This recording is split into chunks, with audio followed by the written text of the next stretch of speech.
আসসালামু আলাইকুম ওরহমতুল্লাহি ওয়াবারাকাতুহু। Welcome back to my new video. আজ আমি আপনাদের সঙ্গে গোলাপ জামুনের রেসিপি শেয়ার করব। মাত্র 1 কাপ গুঁড়া দুধ দিয়ে প্রায় 1 কেজি মতো গোলাপ জামুন খুব সহজেই বাসায় তৈরি করে নিতে পারবেন।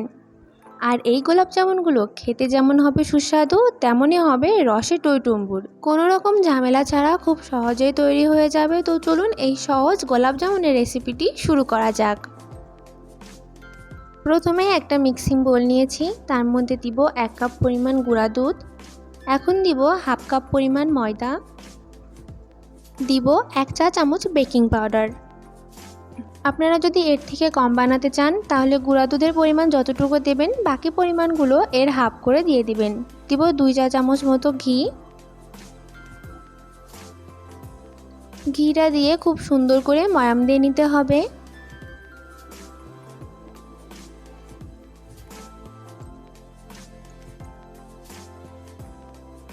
ঘিটা খুব ভালো করে মিশিয়ে নিব। মেশানো হয়ে গেলে এখন এর মধ্যে দিব হাফ কাপ পরিমাণ দুধ। দুধটা আগেই জাল করে ঠান্ডা করে নিয়েছি। এখন সবগুলো উপকরণ খুব ভালো করে মিশাবো। প্রথম অবস্থায় এরকম আঠালো থাকতে পারে, এতে ভয় পাওয়ার কোনো কারণ নেই। কিছুক্ষণ রেস্টে রেখে দিলেই এই মিশ্রণটা শক্ত হয়ে যাবে। মাখানো হয়ে গেলে এখন এটাকে 10 মিনিটের জন্য রেস্টে রেখে দিব।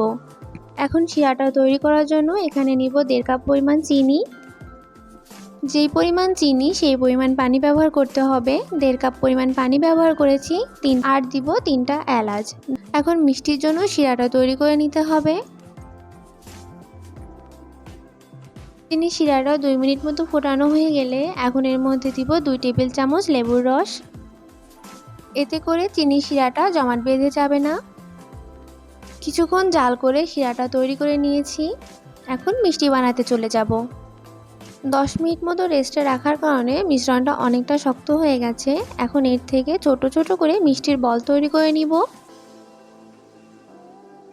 এভাবে খুব সহজেই মিষ্টির বলগুলো তৈরি করা হয়ে যাবে। একে একে আমি সবগুলো বল তৈরি করে নিব।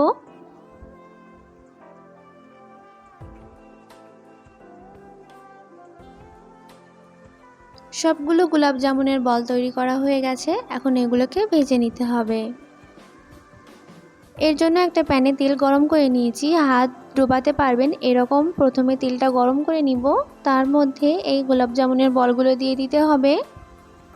এই অবস্থায় চুলার আঁচটা লো রাখতে হবে। যখন মিষ্টিগুলো এইভাবে ফুলে উপরে উঠে আসবে তখন চুলার আঁচটা বাড়িয়ে দিতে হবে।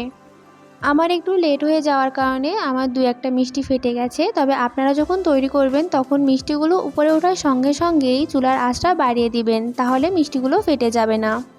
মিষ্টি ফেটে গেলেও সমস্যা নেই, চিনি শিরার মধ্যে দিলে এটা একদম পারফেক্টলি তৈরি হয়ে যাবে। সবগুলো মিষ্টি তেল থেকে উঠিয়ে সরাসরি চিনি শিরার মধ্যে দিয়ে দিব 1 ঘন্টার জন্য। 1 ঘন্টা পর দেখুন মাশাআল্লাহ মিষ্টিগুলো ফুলে ডাবল হয়ে গেছে আর রসে একদম টুপটুপ করছে। আমি একটা হাতে নিয়ে আপনাদের দেখাচ্ছি গোলাপ জামুনটা কত স্পঞ্জি হয়েছে আর রসে কীরকম টুপটুপ করছে আর একদমই সফট হয়েছে। এই রেসিপিতে এই গোলাপ জামুনগুলো একবার বাসায় ট্রাই করতে পারেন, ইনশাআল্লাহ একদম পারফেক্ট হবে। আমি আপনাদের একটা কেটে দেখাচ্ছি, দেখুন ভিতরেও একদম পারফেক্টলি হয়েছে। আশা করি আমার আজকের এই রেসিপিটি আপনাদের কাছে ভালো লেগেছে। দেখা হবে নতুন আরেকটি ভিডিওতে। আল্লাহ হাফেজ।